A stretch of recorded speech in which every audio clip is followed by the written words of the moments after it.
Hey, welcome to The Vaults Remastered, my ongoing tale and journey story of converting a 5th edition homebrewed game known as The Vaults into a 2nd edition Pathfinder game, remastered version. We're on the cusp of the Pathfinder rules being released officially, and so today what I wanted to do was dive into something I touched upon during my video about Kvarca, the primordial entity in my game world, a deity of wealth and brilliant gems and crystals and just earthly radiant power and perfection.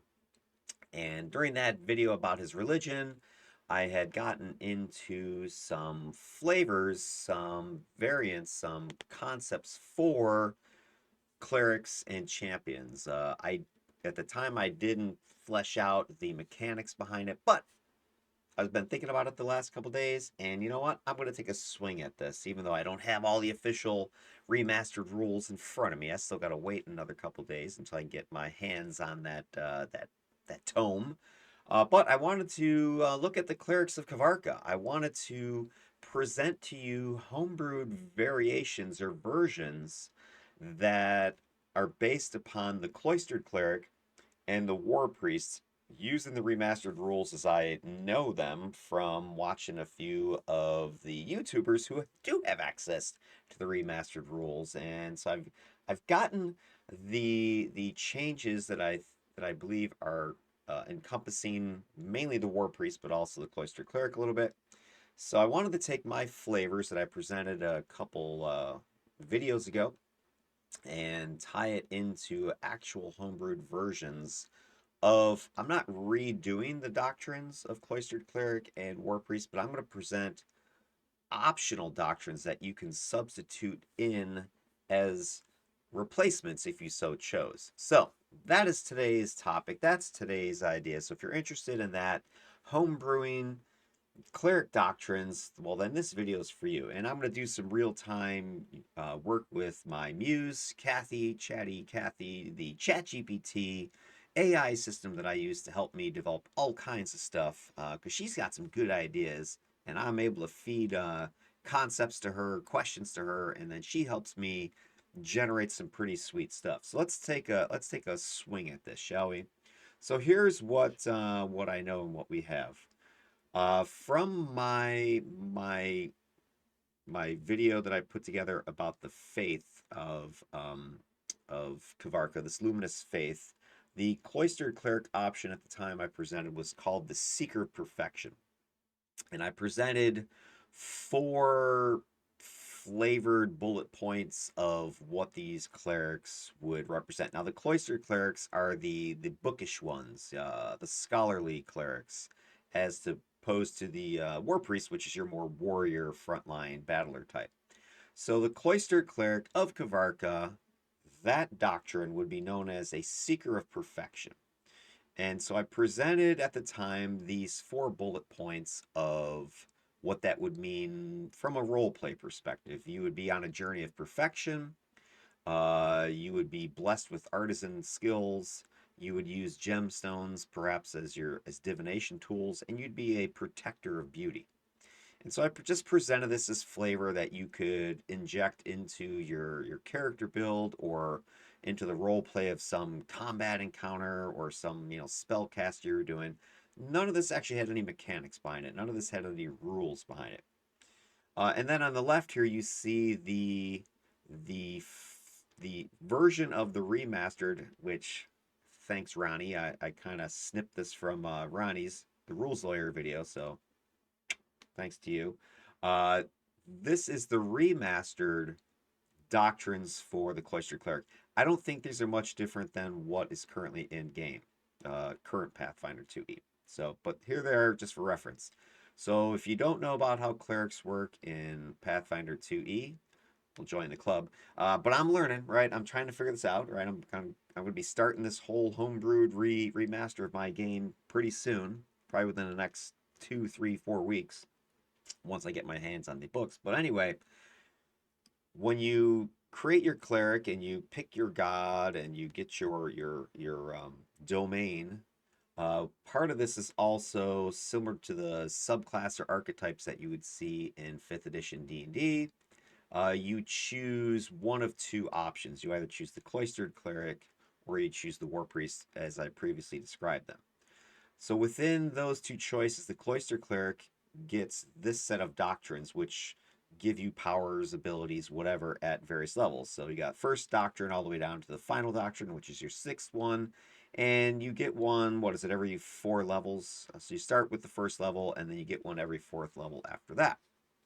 So what I want to do is I want to take my concepts for the flavors here, Journey of Perfection, Artisan's Blessing, Gemstone Divination, and Protectors of Beauty, and recast these as mechanical versions, as rules-based versions that a player who really wanted to, role play a priest of Kvarca could take these generic cloistered doctrines that any cleric in the game, as I understand it, of Pathfinder, if you choose a cloistered cleric, you are going to get these 6 doctrines, the end. So every cleric that's cloistered is going to be the same in that vein. Whereas one of the claims, to fame of Pathfinder is its customization. So that's kind of where I criticize Pathfinder a little bit. I think it was in that same video about how some stuff like this is pretty generic, right? I mean, everybody's going to have this if you're a cloistered cleric. So why not have some flavor, some variation? And I had just spelled this out as role play, right? There wasn't anything mechanical. So I want to actually make it mechanical. I'm not saying this is a brand new doctrine, because obviously it would be tailored to my game world. But what I do want to do is create options. So rather than, let's say, taking the second doctrine at 3rd level, where your proficiency rank for fortitude saves increases to expert, you could instead take the Journey of Perfection, or the Artisan's Blessing, the Gemstone Divination, Protectors of Beauty, whatever these translate into mechanically speaking. So what I want to do is use these official doctrines as my guideposts of what the power level should be. But then I want to take my flavored options and create mechanical versions that are roughly equivalent to these abilities at different levels. I'm going to need Kathy's help for this, right? So I'm going to take this information and feed it into her to come up with some concepts for this cloistered cleric doctrine that I'm calling the Seeker of Perfection. So if you're playing in my game world and you decide to worship Kvarca and you wish to be a cloistered cleric, you can follow the rules as written version of doctrines, or you could substitute in my flavorful ones that tie specifically into Kvarca's religion. To me, that makes more sense than these generic versions. I know in the game world that Paizo has created for Pathfinder, that's not possible. They've got dozens of entities, deities, gods, whatever. So to sit there and make homebrewed versions or customized versions of every doctrine for everything, I mean, that would take them an entire tome just to do that. But as a GM who is running a homebrewed Pathfinder game, why not? Why can't you do that? So that's what I want to do today. I want to take a big old swing at this and see how this works. So I'm going to go ahead and take this information that I have and put it into Chat GPT and run through this and see what we can come up with. Give me 1 second while I load this in, and I'll be right back. All right, she's ready. So here's what I've got. And I'm reminding her what we did. So I said earlier, we generated the concept for a cloistered cleric variant called a Seeker of Perfection that was tailored to Kvarca's religion based on his theme, mythology, and faith, which are the previous half dozen videos or whatever I put out at this point. So if you haven't checked those out yet, go ahead and take a look if you're curious where all this information is coming from. I want to take those ideas that we created earlier and convert them into mechanical, rules-based versions that a player could select from instead of the doctrines listed in the core rulebook for Pathfinder 2e. I'm not referencing the remastered version because she doesn't have access to that information from her database that I'm aware of. Here is the list of the doctrines that cloistered clerics have access to in the core rules for Pathfinder 2e. Again, these are the remastered versions. So Doctrine 1 you just saw was the Domain Initiate cleric feat. Second doctrine, proficiency rank and fortitude saves increases to expert. Third doctrine, proficiency ranks for spell attack modifier and spell DC increases to expert. Fourth doctrine, you gain expert proficiency with your deity's favored weapons, simple weapons, unarmed attacks. When you critically succeed at an attack roll using your deity's favored weapon, you apply the weapon's critical specialization effect. You can use your spell DC in place of your class DC. These actually sound pretty good. I'm not sure I'd want to replace any of these. Your fifth doctrine, your proficiency ranks for the spell attack modifier and spell DC statistics increase to master. And final doctrine at 19th, your proficiency ranks for spell attack modifier and spell DC statistics increase to legendary. So these are all really good, really strong things. And yeah, you might not want to replace these, which is why I'm not creating a separate, complete different doctrine that you must follow if you choose Kvarca. I could perhaps come up with something that is, 6 tiers like this one. That is another way to do this that would be equivalent but give you an option. But I kind of felt it'd be better to follow that philosophy of Pathfinder and just make it options, right? You can plug and play what you want. So what I'm hoping is that Kathy will help me create strong enough versions of my homebrewed stuff that you might really be like, oh, really torn. Do I increase my spell attack modifier, or do I take this other thing because I want the flavor of Kvarca's worship? Then I go on to the reminder about what we came up with earlier. Here are the flavors for the doctrines we created for the Seeker of Perfection, Cloistered Cleric, that I want to turn into variant mechanical versions. The Journey of Perfection, these priests study the finer aspects of beauty and perfection. Their pursuit isn't just spiritual, it's also intellectual and aesthetic. Scholars, artisans, philosophers dedicated to understanding and manifesting true essence of flawlessness. So what does that mean mechanically? I have some thoughts already, but I want to see what she comes up with. Artisan's Blessing. Their prayers and rituals often involve the creation of beautiful gem-encrusted artifacts and jewelry. They might receive divine inspiration in their craft, producing works that are not only stunning but also magically potent. So maybe some crafting skills there. Okay. Gemstone Divination, specializing in divining through gemstones. They use crystals for scrying, telling fortunes, seeking insights into quests for perfection and beauty. And then the fourth flavor, so I don't have 6 different things, I just have 4 flavors. Protectors of beauty. These cloistered clerics may also find themselves as guardians of artistic sanctums, galleries, and natural wonders, ensuring that beauty is preserved and protected from defilement and destruction. Another option I was thinking in my head as I was just reading this was I may even make this sort of like the archetype optional variant rule in the Game Mastery Guide, where you could use archetype feats rather than your class feats. That's kind of my current version of this. What I'm thinking, it's an either or. But what if you did the variant rule where you get the free archetype feats at the same time as you're getting your class feats? This way there's no you have to take one or the other. Maybe you could still do your doctrines that are laid out in the book, but these give you some variant flavors that you can add. So the power level will be lower so that they're not going to break the game, but it might give you an extra skill or an extra, +1 here or there. Then I go on to say I do not want a variant for the first level doctrine. I think that one has to stay, as is. That is the one that's talking about first doctrine. You get the domain initiate cleric feat. That gives you the domain spell. I think that's your baseline, flavor. You need that regardless of what you choose, I think. So anyway, I don't want to replace that one, but I'm open to convert our 4 flavors into options that can replace any of the remaining 5 official rules doctrines at their various levels. And I also want to add this. The replacement options should be at the same power level as the doctrine they could replace. And then, hey, can you help? So now she's primed. She's ready. Let's go ahead and enter this and see what she comes up with for this. So boom. I'm curious what she comes up with. All right, I'm going to go ahead and pause while she's generating. And once she's done, I'll go ahead and bring this back.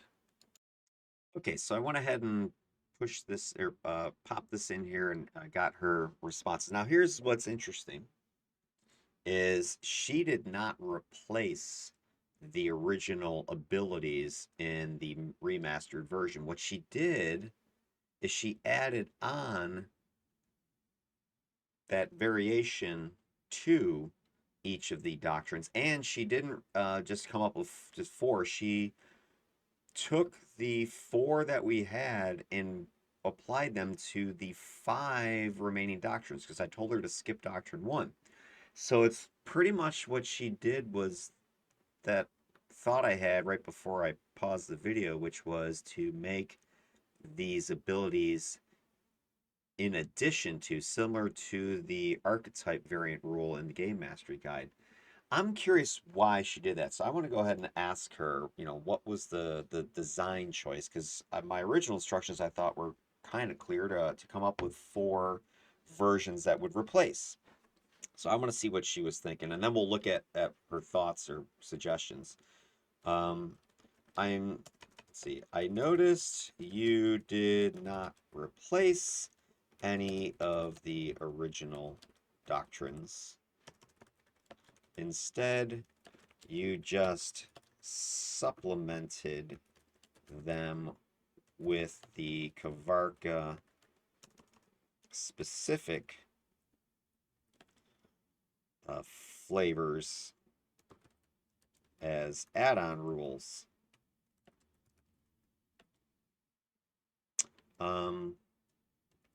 I'm curious about your reasoning for this. Could you explain? Could you explain why you chose supplementation over replacement options? See what she was thinking, because this is where, and I've mentioned this before in a couple of the other videos, that I don't know, she's smart sometimes, and so I want to see what her reasoning was. Is it just a guess, or did she actually have an explanation for why she did what she did? All right, we're a little slow today on the replies here, so let's see. Might pause this if it's going to be this laggy. All right, so here's what she says. So in designing these variants for the Seeker Perfection Cleric, the intention was to create supplementary abilities that emphasize the unique aspects of Kvarca's worship while maintaining the core progression that is fundamental to the cleric's class design in Pathfinder 2E. So she's pretty much telling me, dude, you can't break the core progression. Okay, we'll see why. Keep going. Core progression maintenance. The core doctrine progression for clerics in Pathfinder 2E, particularly the increasing proficiency in spellcasting and defenses, is critical for the class to remain competitive and effective at higher levels. Removing any of these would inadvertently weaken the cleric's primary role as a spellcaster. She's basically like slapping me down. I love it.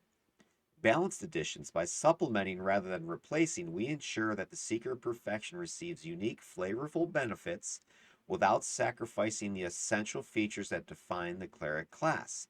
This maintains balance across various playstyles and campaigns. Thematic enhancements. Supplementing allows for the integration of Kvarca's specific themes without overhauling the class.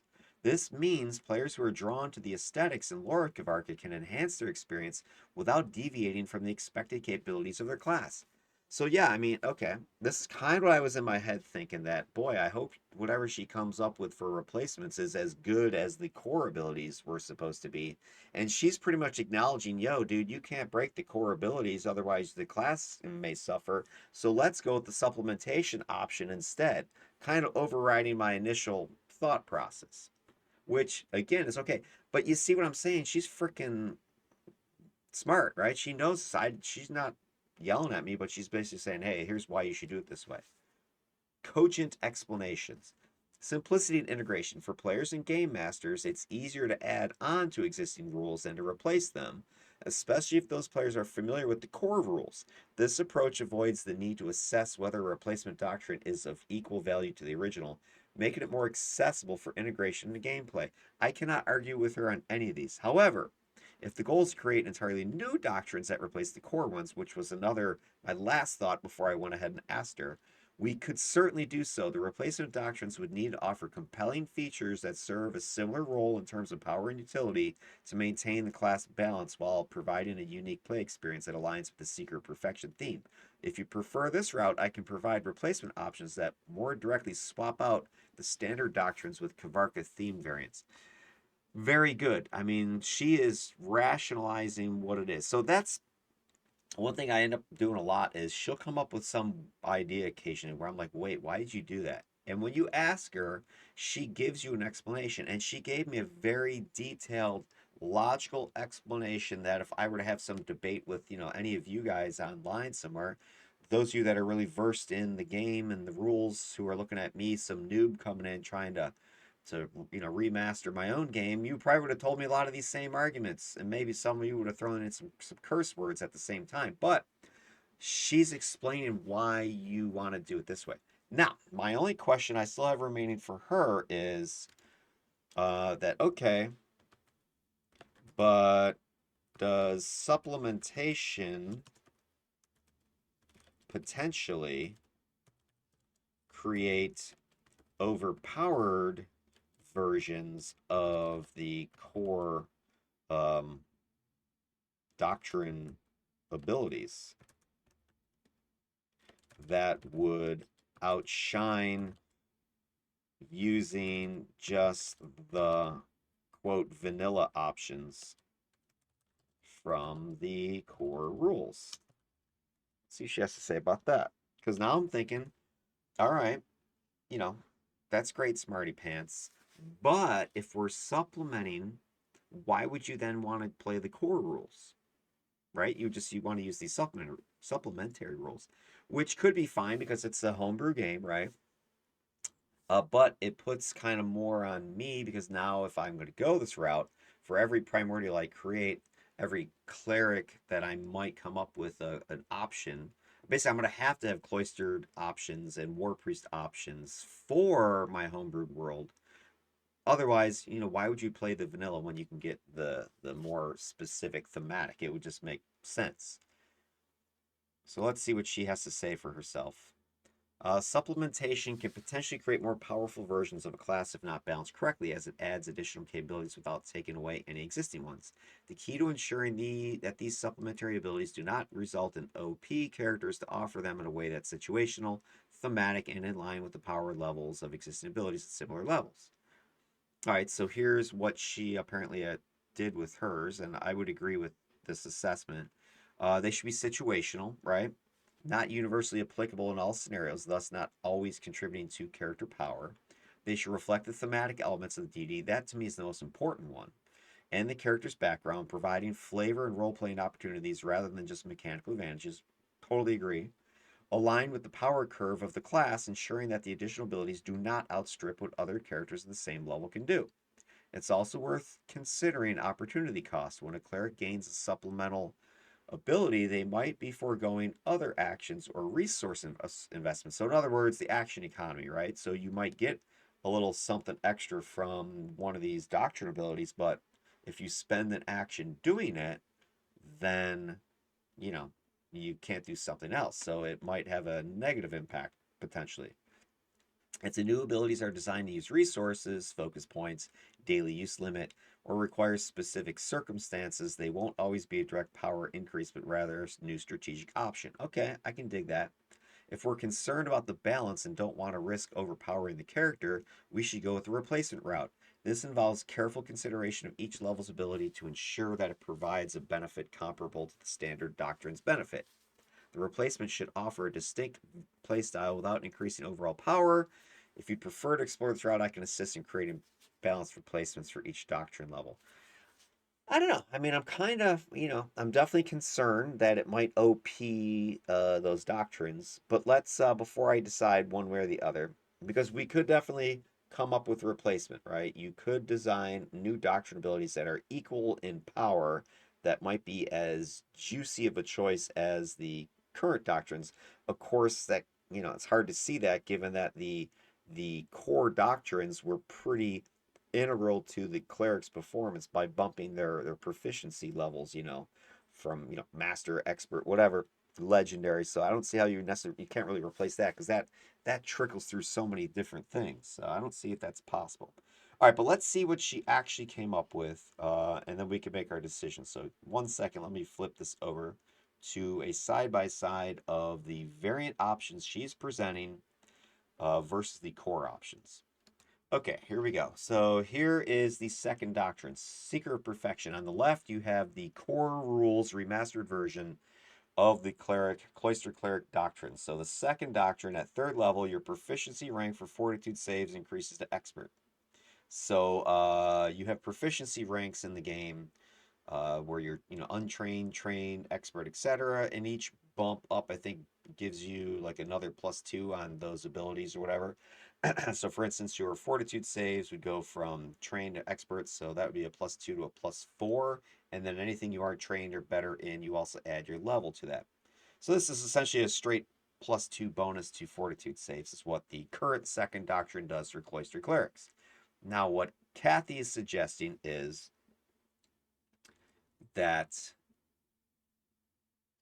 you get this gem cutter's precision. So your hands are steady and your eye keen, granting you expert proficiency in crafting. When you make a crafting check related to gemstones or delicate works, you gain a +1 circumstance bonus. Additionally, you gain the specialty crafting skill feat related to gemstones as a bonus feat. So here she did not supplement, she replaced. I need to check with her why she did that. Give me 1 second. Let me go back. All right, I've got it punched in. So I said, okay, I see the logic of your arguments. However, I noticed that you did replace the second doctrine with a new ability that does not provide the increase to expert proficiency in the fortitude saves. I'm going to give her the reference name, Gem Cutter's Precision. Was this intentional or an oversight? Let's see if she has an explanation for this. Curious now. See, I like to have these conversations with her because sometimes she impresses me with her rationales and reasonings, blows my mind. And this is where I say this thing is smart. It's not just ripping stuff from the internet somewhere and slapping it together. It's actually devising arguments and justifications. So I don't think you can argue that that's something that would have found somewhere on the internet. I mean, let's see what she says. That was an oversight on my part. Ha! The core doctrines for clerics in Pathfinder 2E are designed to ensure that the class retains competency, blah, blah, blah. In keeping with the need for balance and thematic purpose, here's how we might revise it. Your proficiency rank in fort saves increases expert. Additionally, you get the work. Okay. Additionally, due to your precise work with gemstones crystals, honed by the teaching of Kvarca, you get the +1 circumstance bonus to crafting checks when working with gemstones or creating jewelry. All right, so she's basically going and giving me the fort save back, but it looks like she's getting rid of that extra feat or whatever it was. Let me see. Let me go back to that. Let me pause the vid for a second again. All right, here we go. I have them both lined up now. So Gem Cutter's Precision. This is the version she's proposing. The first one is the revised new one where you still get the proficiency rank for fortitude saves, increasing to expert, so you're not changing that. But then it says, additionally, due to your precise work with gemstones, you get the +1 circumstance bonus to crafting checks with gemstones and jewelry. So that's situational, little minor something, something. The replacement version she originally had put down was you can make crafting checks related to gemstones or delicate works. You get the +1 circumstance bonus. And then additionally, you gain specialty crafting feat related to the gemstones as a bonus feat. So she dumped the specialty crafting feat and replaced it with the fortitude saves increasing the expert. So that's the difference between the two versions. So this one, I guess if you kept the specialty feat, that would maybe be a little bit OP because now you're getting a feat. You're getting the fortitude saves. You're getting the circumstance bonus for crafting checks. You're getting 3 different things. This, just a +1 bonus on crafting gems and jewelry. Situational. You could use that maybe as an earn income type of situation. It's not going to break the game. whereas the fortitude saves are integral to the cleric's performance, so that's why you would want to retain that second doctrine. All right, so I'm cool with that. So I think keeping the revised version makes sense. You don't lose anything from the second doctrine rules as written, and you're just adding in this circumstance bonus. So like that one, cool, right? You have the flavor of Kvarca's doctrine, and you have the Pathfinder second edition, rules as written, need to have it type of boosts. So good on Kathy. Let's take a look at the third doctrine, what she's suggesting. So here, the original third doctrine is your proficiency ranks for spell attacks and spell DC goes up to expert. Okay, that's pretty, need to have it. So that stays here. Proficiency ranks for your divine spell attacks. Although I think this might be, I think this is the old wording. So that's got to be the old wording. We're gonna have to revise that. Let me pause this for a second. All right, I had to switch over to editing mode here. So your proficiency ranks for, it's no longer, I think, divine spell attacks. They're calling it, just I think it's like a generic spell attacks, right? So your proficiency ranks for the, I'm just going to use the words over here, for the spell attack modifier. I don't know why she changed the name. She might still be using the old language modifier, and spell DC statistics increase to expert. You also gain the ability to cast Read Omens as a daily spell-like ability. Once per day, you can spend 10 minutes with a gemstone focus to receive a cryptic vision or insight related to a question you pose, functioning as a Read Omens spell. Is Read Omens an actual spell in Pathfinder 2nd Edition? Let me go and look that up real quick. I'll be right back. All right, the answer to that question is yes. Here it is. Read Omens. It's a 4th level spell. This is original uh, rules, so I don't know if the remaster has a different wording. Obviously, it's going to change a little bit, but 4th level spell, Read Omens. So the only make sure. So at 7th level as a cleric, do you have access to 4th level spells? Would be my next question, because otherwise, why are you getting a 4th level spell at 7th level if you normally wouldn't do that? I think that's true, so let me just again double check that before I evaluate this any further. 1 second. All right, just checked it. Yes, you do get access to 4th level spells. I think it's like your level -3 is the top level of your spell. So this is not OP as far as that goes. It's within the realm of what you would be able to choose. So what you're gonna get is, so you get your expert proficiency in your spell attack and DCs. So that's rules as written. Then you also get this ability to cast Read Omens as a daily. I'm thinking this would be called a focus spell, right? Does that make more sense?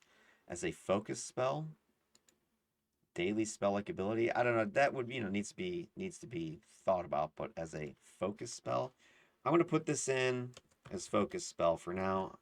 I'm not 100% familiar with all the focus spell rules, especially with the new version, but basically you can redo it once every 10 minutes. You can refocus and get back your stuff. Well, I guess the question is, all right, so it says this. So as a daily spell-like ability, once a day you can spend 10 minutes.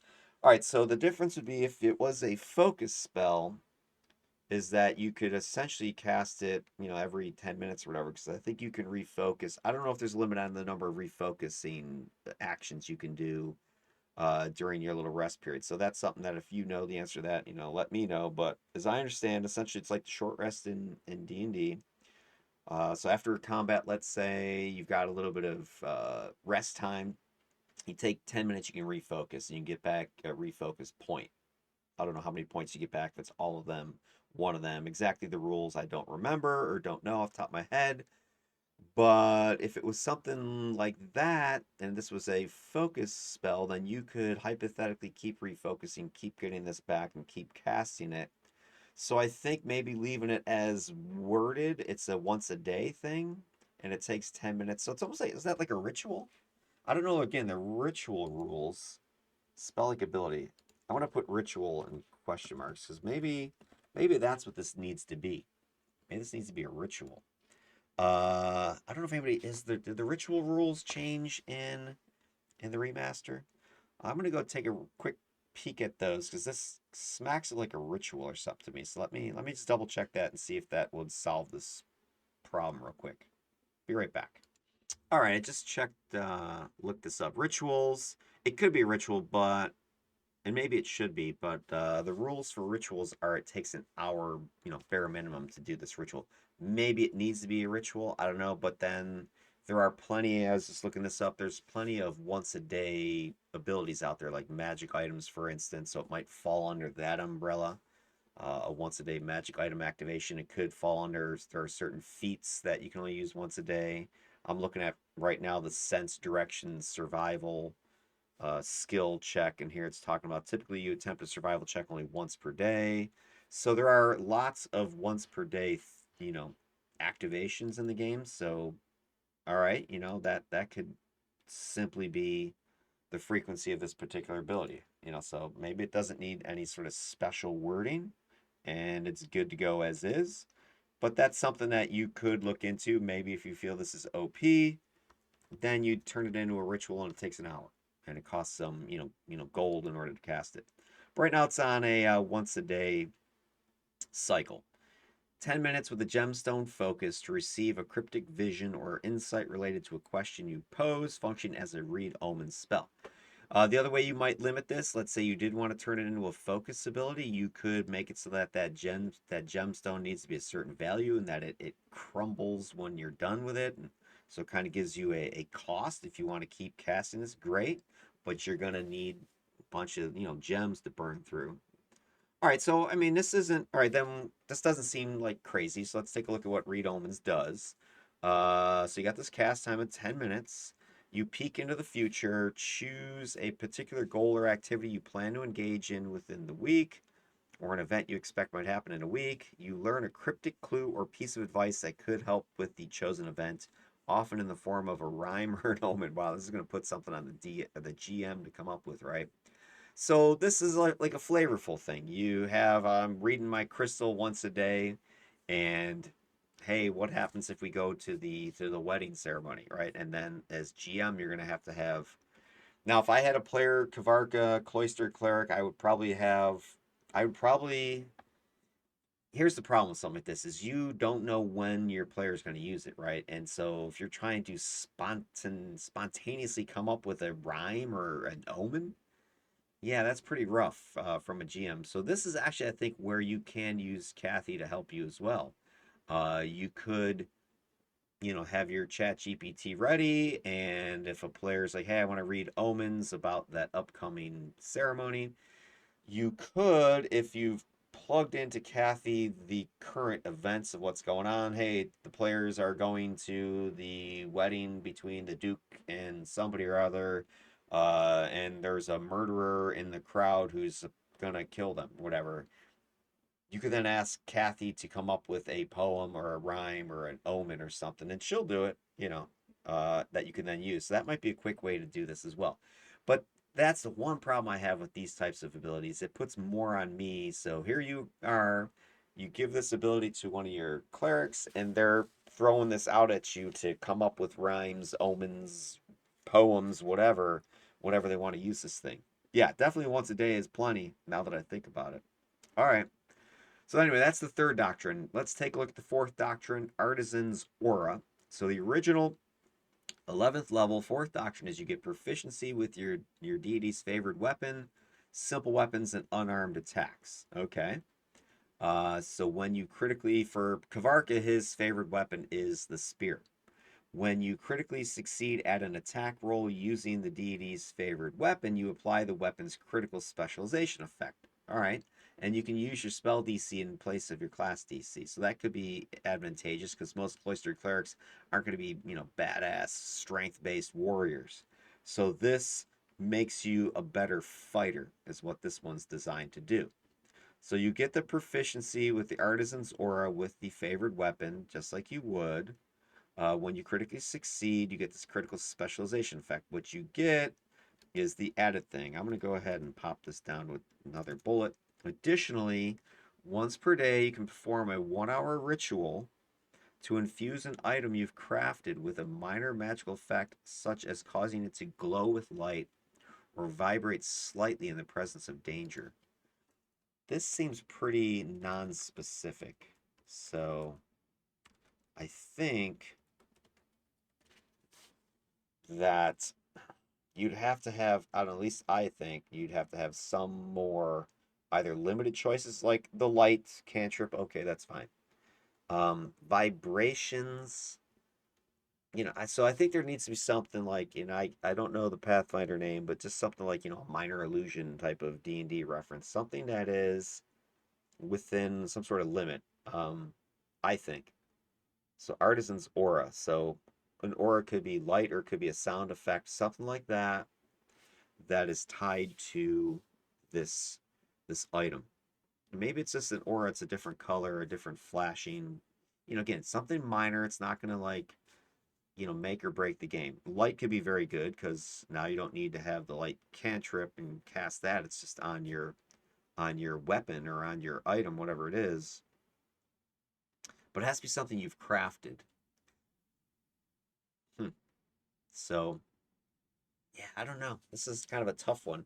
I see this as super situational. So your crafting is probably going to be in town, right? In a settlement somewhere when you have time to sit and do something. You're then going to be able to put a minor magical effect on it. What is a minor magical effect? What is the definition of that? I don't know that there's a specific Pathfinder definition for that. I think maybe tying it into some sort of, you know, cantrips or something. Maybe you can apply one of your cantrips, to the weapon or to the item. And it doesn't even have to be a weapon, right? It could be anything that you've crafted. And then, oh, I see. I didn't read that last part there. In the presence of danger. Okay, range. So it's gonna glow or it's gonna vibrate. So kind of like what Sting, uh, Frodo Bilbo's little short sword there in Lord of the Rings and The Hobbit that glowed, blue in the presence of goblins. What does danger mean? What's the definition of that? Danger definition. That's what we need to see. So okay, this makes a little more sense now because now I don't necessarily think you need to be more specific. You could just say it's gonna glow, it's gonna vibrate when danger is near. You know what this reminds me of? Maybe like the alarm spell? Let me go look that up real quick and see if that would fit with this description. 1 second. All right, so here is the alarm spell. Now, just right off the top, it's only a first level spell, so, is that a great thing for this fourth doctrine that you're 11th level in power, So you could technically be casting what 8th level spells at this point. I don't know if there's a more powerful version of alarm, but from the description it doesn't sound like it's going to kill anybody. It just sounds like it's going to give you an alert to danger. So what the alarm spell says is you're able to ward an area to alert you when creatures enter without your permission. So that could be the danger. um I don't know. When you cast alarm, select a password, blah blah blah, it sends you an alert. Could be audible, could be mental. In this case, it would be light or vibration. So it would. It just needs to be better defined. Maybe it needs something like it boosts your initiative. You know, rolls by +1 or +2 or something like that. Uh, I don't know. But one thing I'm seeing here is it gives us some range and radius. So there's a 20-foot burst. So maybe the range, if you use alarm, could be 20-foot, radius around you. So anything that has hostile intentions, but again, that's very subjective, right? Maybe something's hidden. So could be hidden. Is that what danger means? So I don't know about that. Maybe it's just going to boost your perception or initiative, which is pretty much the same thing anyway. But I don't know. This one needs work, right? I don't think you can just use this out of the box as is because it's very loosely worded. The heightened version says you can specify criteria for which creatures sound the alarm. Ah, so this could be it. You could, danger definition could be choice upon crafting. So maybe when you make this item, you not only designate what it does to alert you, alarm you, but you say what you want to be alerted by. So you could, specifically say cultists of such and such god. If they come within this 20 feet, it's going to go off. Or a dragon. But even that can kind of be loose, right? Like somebody say, somebody who wants to kill me. Okay. How do you judge that sometimes as the GM? They might not want to kill you right away. They might just be spying on you, but as soon as you see them, they do want to kill you. Then the alarm goes off. I don't know. So this is a tricky one. I'm not sold on this one. This one needs to be refined somehow. Maybe there's a better spell out there than alarm that I'm not sure of in the abjuration old school here. Because that might be where you need to look. Some sort of protective spells. So that might be an Archives of Nethys type of question. Look in the abjuration school of magic, which is no longer a school of magic, in the remaster, and figure out if there's something that would be a little more protective or at least defined than sort of alarm. All right. Some utility. I don't know that this is a great fourth doctrine ability. I feel like the third doctrine, Read Omens, was a little more powerful than this one. And you can only do this one, once a day. And it's a ritual, so it's going to, cost an hour of time and money, I think, in order to make it work. And it's during your crafting. So I think very limited use, very, very specific it would need to be. Maybe you boost the range. Maybe you add in the perception initiative bonus to make it a little more useful. That could be ways in order to do it. Hey, this is a 30-foot range. You choose what it is when you craft it, and it gives you this vibration, this light, or whatever. Plus, it boosts your initiative roll by +2. Something like that, right? Or it boosts the initiative of all of your party members who see the light or hear the ding or whatever it is, so that they're alerted. Like any of your party members within this radius as well will be. That could be a useful thing, right? Boost perception, initiative, and what about out to range for entire party?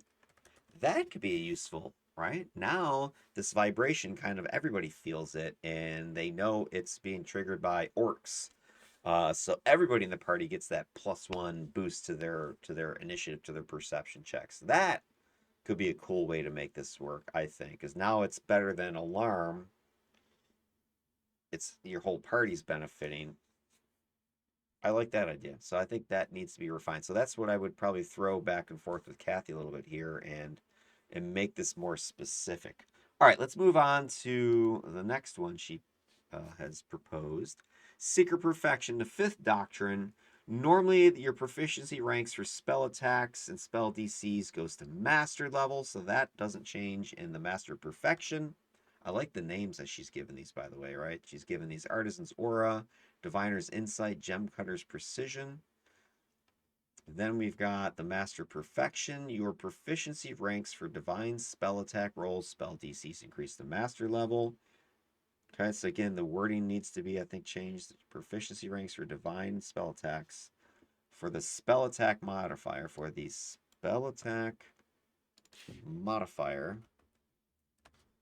and spell DC statistics, that's the remastered rules, increase to master.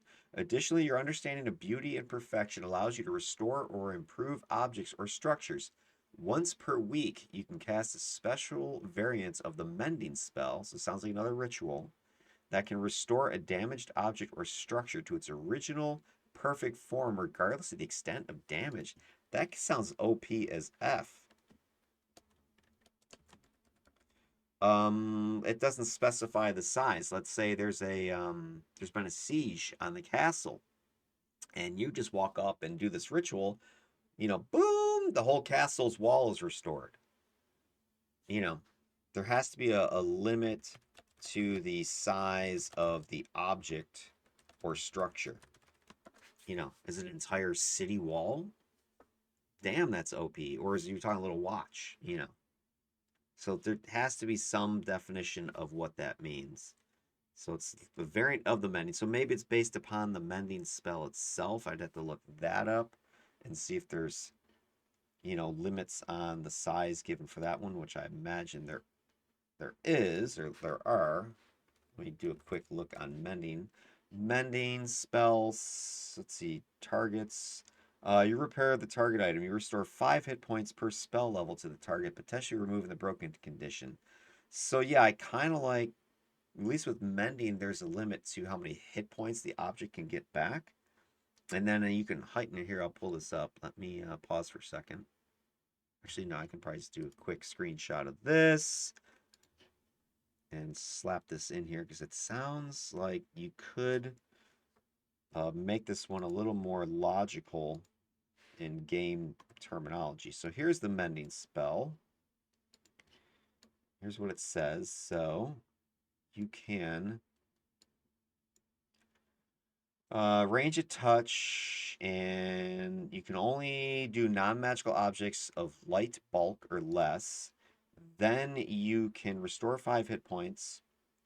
You can heighten this thing to do non-magical of 1 bulk, non-magical of 2 bulk, or magical of 1 bulk. So I like this limitations here that are given by mending. So maybe this is just a hyped up version of the mending cantrip or the mending spell, and maybe we sit here and boost the hit points to 10, boost it to multiple targets, boost it to bulk items of 2 and 4 or whatever, right?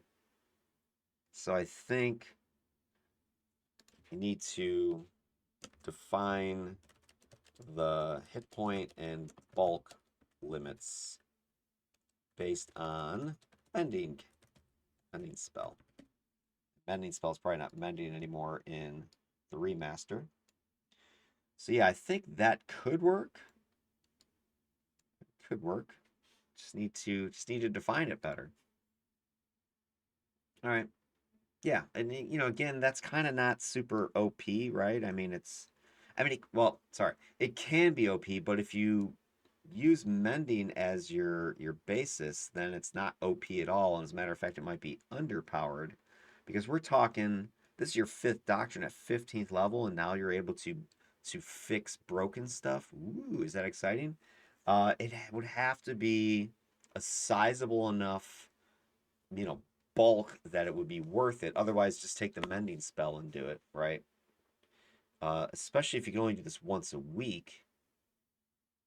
So that it should be, because it's once a week, it should be pretty sizable. I just don't think it should be as sizable as, let's say, a city wall, a broken castle tower.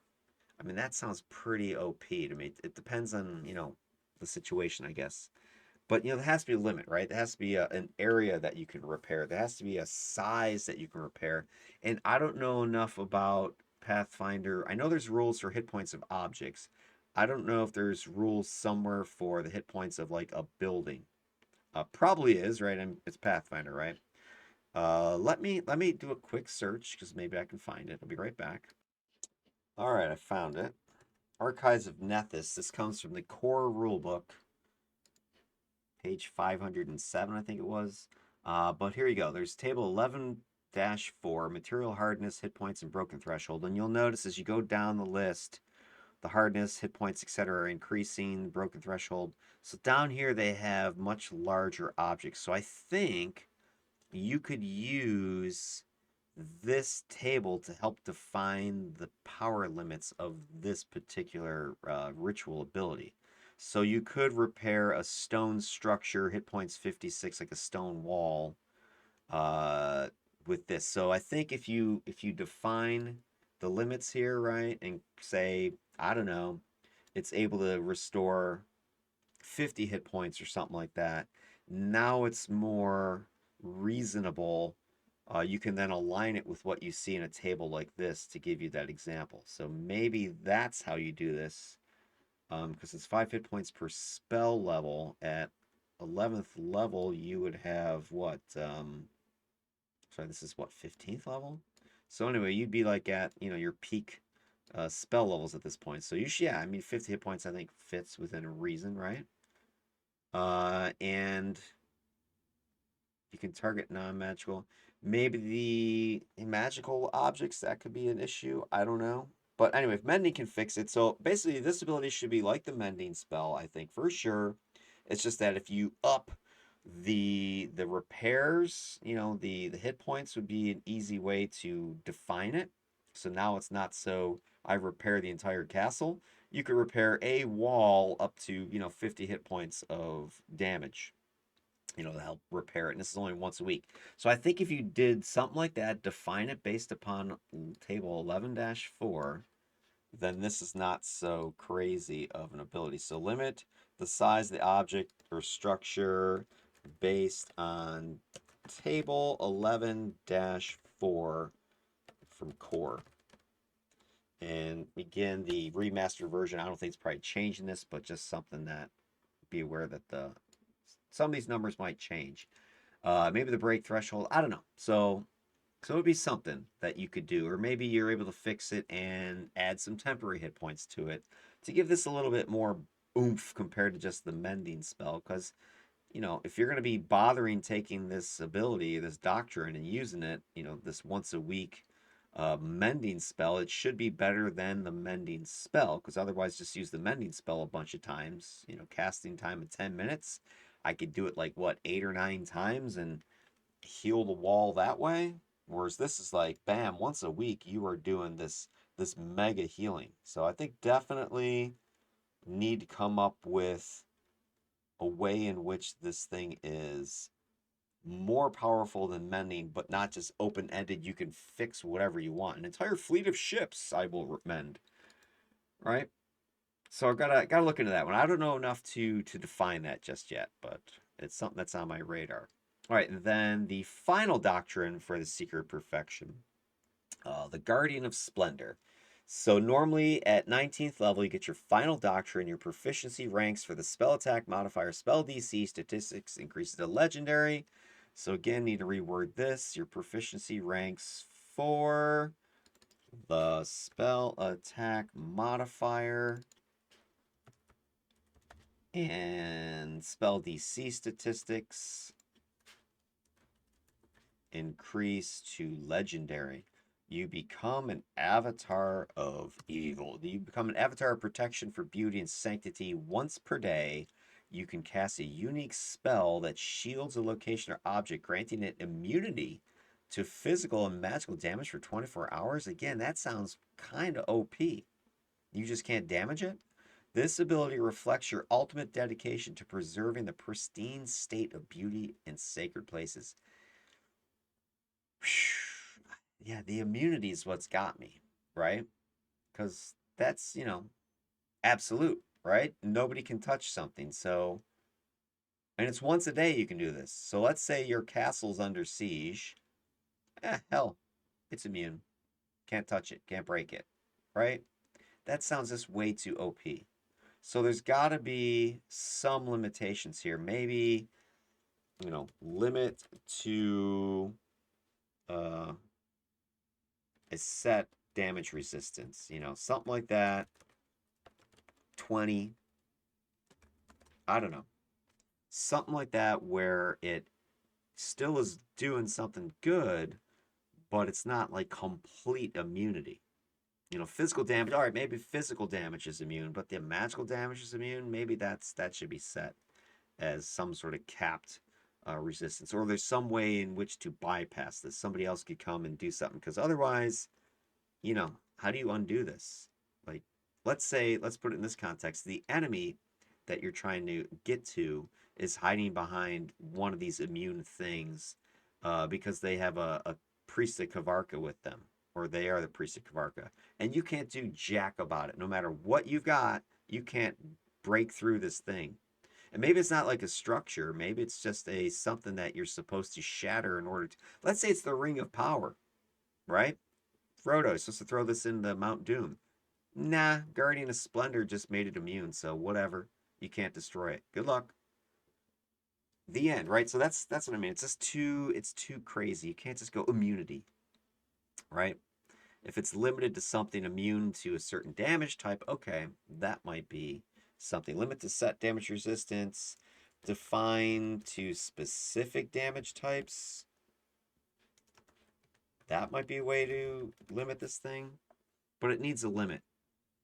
And again, I need to go and look at some comparative spells that could help figure this out. All right. I think, guys, that is going to end our video because this has gone close to an hour and we have really just kind of scratched the surface here. This is just talking about the Cloistered Cleric, the Seeker of Perfection. The next installment of this, what I want to do is actually going to be the Beacon of Battle, a War Priest. How can we take our War Priest who had these options that Kathy and I came up with: Radiant Warriors, Harmonious Combat, Mineral Might, and Aura of Awe, and use those to supplement the new remastered War Priest Doctrine. So that is going to be the tale of the next video, the next installment. But until then, like, subscribe, and all that cool stuff. If you have any thoughts about this cleric, this Cloistered Cleric, this Seeker of Perfection that we were just talking about, any of the abilities or powers that we were just talking about, any thoughts you had, go ahead and post those in the comments. In the meantime, have a good day, and I will catch you in the next video about the War Priest.